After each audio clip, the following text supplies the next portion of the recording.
I want to tell you something. Not because you asked, because somebody watching this right now is about to make the same mistake I made. And if I can stop one person, just one, then it was worth saying out loud. My first husband's name was Thomas. He died in 1981. We were married for 24 years. My second husband's name was Gerald. I was with him for 17 years. I want to tell you the one difference between those two men. Not many differences.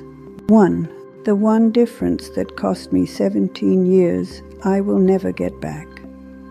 Thomas and I met on Easter Sunday, 1957. He walked into the wrong church pew, mine. He sat down next to me like he belonged there, opened the hymnal to the wrong page, and sang anyway. Completely wrong notes. After the service, he said, "I apologize for sitting in your pew." I said, "It isn't my pew." He said, "Then I apologize for sitting so close." We were married 11 months later, November 1957. I was a school teacher. He was a carpenter. We had 3 children, David, Ruth, and Carol. We lived in this house for all of it. And Thomas built the fireplace mantel you see behind me. He built it in 1963. From oak, he cut and fitted every piece by hand.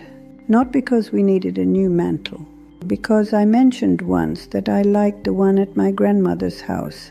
That is the kind of man he was. In the winter of 1979, he started losing weight. He didn't say anything for 2 months. When he finally went to the doctor, it was already in his lungs. He died in March of 1981. He was 56 years old. He died in our bedroom upstairs. I was holding his hand. I sat in this house for 4 years after that. Just me and the children on weekends, and the mantel he built and the photographs on it. 4 years. My daughter Carol wanted me to sell the house and come closer to her. I said, "No, this is where Thomas is, even after he is gone. This is where Thomas is." In 1985, a man named Gerald moved to our county. He was a retired military man, 60 years old, a widower. His wife had passed 3 years before. He was proper. He was capable.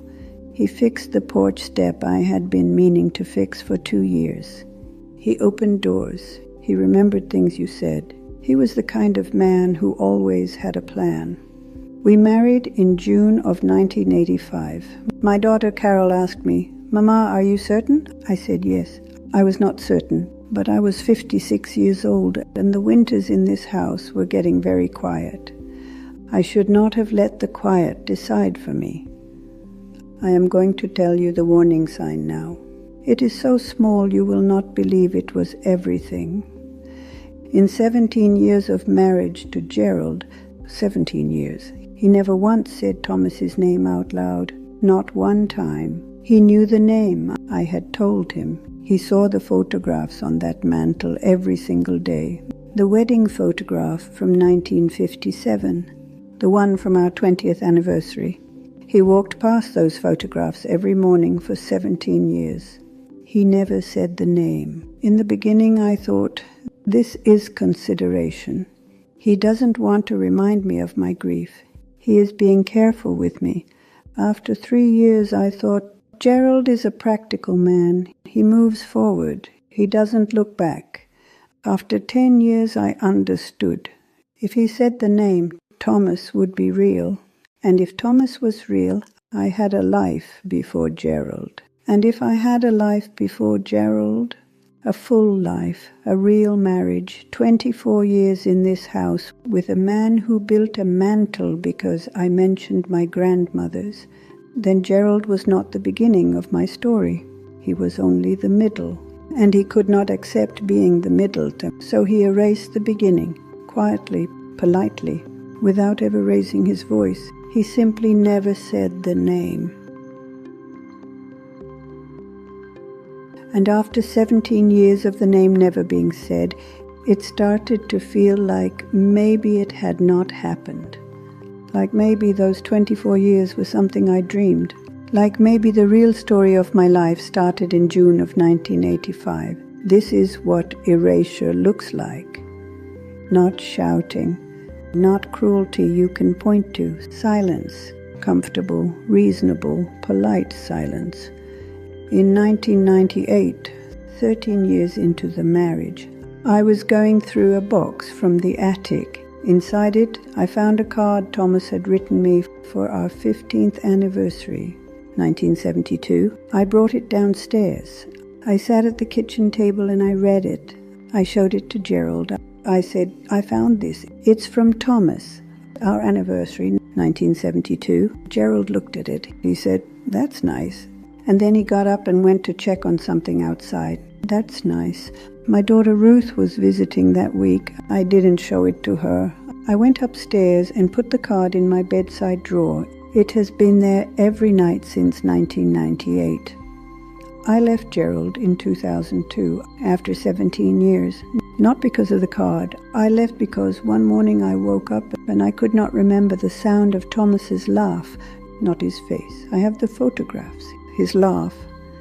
I had been married to another man for 17 years in the house where Thomas lived, and something had worn away.